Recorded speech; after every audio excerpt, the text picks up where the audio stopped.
जिंदगी का सफर सुहाना हो, इसके लिए सावधान रहना जरूरी है। रोजमर्रा की आपाधापी में कुछ देर बैठकर सोचना समझना भी जरूरी है कि आपके आसपास क्या हो रहा है और जो कुछ भी हो रहा है उससे हमारी जिंदगी, हमारा परिवार किस तरीके से प्रभावित हो सकता है। इसीलिए हॉर्न बजाकर बाखबर करने वाली खबर जरूरी हो जाती है। और आज की ये खबर हमारी सेहत से जुड़ी है। प्लास्टिक से बने प्रोडक्ट्स इस्तेमाल करते हुए हम आम तौर पर नहीं सोचते कि हमारी सेहत के लिए कितने खतरनाक साबित हो सकते हैं, लेकिन इस पर ध्यान देना बहुत जरूरी है क्योंकि नई स्टडी ये बताती है कि माइक्रोप्लास्टिक यानी कि प्लास्टिक के पार्टिकल्स जो खून में शामिल हो जाते हैं, अब वो दिमाग में घुसपैठ करने लगे हैं।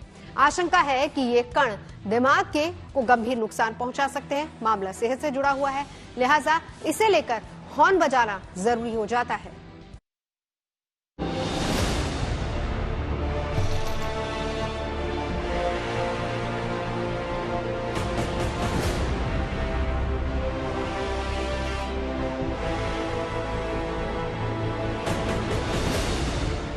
वो दुश्मन है,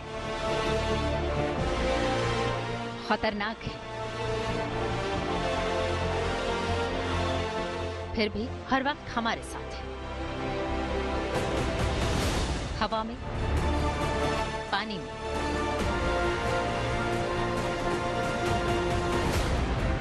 कपड़े में, कॉस्मेटिक्स में, ये हर जगह मौजूद है और धीरे धीरे हमारे शरीर में घर बनाता जा रहा है।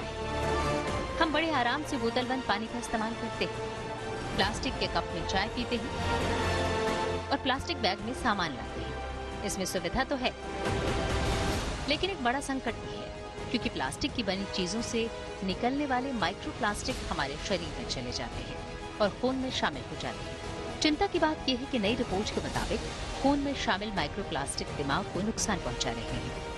इससे बचने के लिए हॉर्न बजाना जरूरी है। सबसे पहले आपको बताते हैं कि माइक्रोप्लास्टिक पर साइंस अलर्ट न्यूज की नई रिपोर्ट क्या कहती है। इसके मुताबिक खून में मौजूद माइक्रोप्लास्टिक से दिमाग में सूजन और जलन हो सकती है।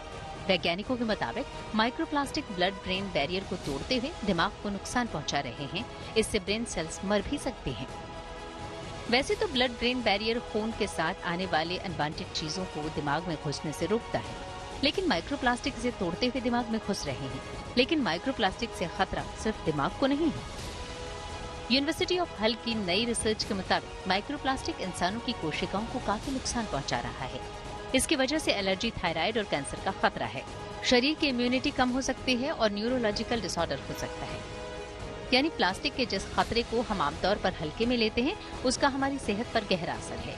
इसलिए आपका ये समझना जरूरी है कि माइक्रोप्लास्टिक क्या है और ये हमारे शरीर में कैसे पहुंचता है। माइक्रोप्लास्टिक 5 मिलीमीटर या इससे छोटे प्लास्टिक के टुकड़े हैं जो रोजमर्रा के जीवन में इस्तेमाल होने वाली चीजों में शामिल होते हैं। ये कपड़े, कॉस्मेटिक्स और सिगरेट में मौजूद होते हैं। हालांकि इन्हें मैग्नीफाइंग ग्लास के बिना देखना नामुमकिन है, इसलिए प्लास्टिक की बोतल, बियर, हवा, पानी का नल या चीनी के माध्यम से शरीर में जाने वाले माइक्रोप्लास्टिक का हमें पता नहीं चलता। जबकि एक रिसर्च के मुताबिक लोग हर साल करीब 1 लाख माइक्रोप्लास्टिक के कण निकल जाते हैं। खान पान के जरिए ये कण लिवर तक पहुंचते हैं और फिर खून में मिल जाते हैं। सांसों के जरिए ये कण हार्ट से लंग्स और फिर खून तक चले जाते हैं। 2022 में इंसान के खून में माइक्रोप्लास्टिक की मौजूदगी का पता चला था, लेकिन अब शरीर पर इसके असर को लेकर चिंता ज्यादा बढ़ गई है और उसकी वजह भी साफ है। प्लास्टिक का उत्पादन और उसका इस्तेमाल बढ़ता जा रहा है। कुछ पाबंदियों के बावजूद रोजमर्रा की चीजों में प्लास्टिक मौजूद है। यहाँ तक कि साबुन, टूथपेस्ट और डिओड्रेंट में टेक्सचर देने के लिए माइक्रोप्लास्टिक मिलाया जाता है। लिपस्टिक और लिप बाम में भी ये मौजूद है जो इस्तेमाल किए जाने पर सीधे पेट में जाते हैं।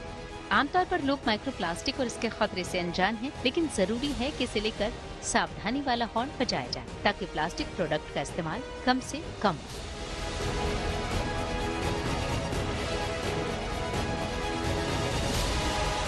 Bureau report, good news today.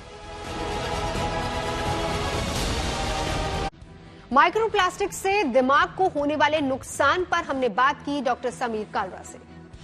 ये जो है हमारे शरीर में जब जाता है तो ये खून की नसों में चले जाता है और खून की नसों से पूरे सर्कुलेशन में, ब्रेन में, हार्ट में, सब जगह कहीं भी जा सकता है। तो इसमें क्या है कि जब ये जाता है तो इसमें जो सर्कुलेशन है उसको स्लो कर देता है। तो जब सर्कुलेशन स्लो होगा तो फिर उसमें ये है कि ब्लड का फ्लो कम होगा और जिस जगह पे खून नॉर्मली जाना चाहिए वो उतना नहीं जा पाएगा, तो वहां पे वो डैमेज क्रिएट करता है। तो जैसे अभी रिसेंटली मतलब कई जगह पे हमने ये पाया, जैसे वेसल्स के अंदर देखा कि आइडेंटिफाई किया कि बहुत ज्यादा मात्रा में माइक्रोप्लास्टिक मिला। तो जैसे अगर हम ब्रेन की स्पेसिफिकली बात करें, तो ब्लड तो सारा जो है वो ब्रेन में हार्ट से होते हुए गर्दन से होते हुए जाएगा।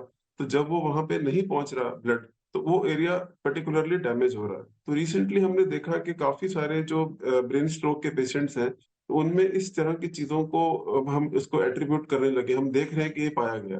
गवर्नमेंट ने अब रिसेंटली प्लास्टिक को तो बैन कर ही दिया है, लेकिन जो एग्जिस्टिंग प्लास्टिक है अगर हम उसको कम से कम इस्तेमाल करते हैं, क्योंकि आप देखिए जितने भी हम, जैसे मेनली अभी अगर हम खाने पीने की चीजें देखें, तो अगर उसमें हम प्लास्टिक का उपयोग कम से कम करेंगे तो वो एक अच्छी बात है। बाकी इसमें जो है फिल्ट्रेशन का बहुत रोल है।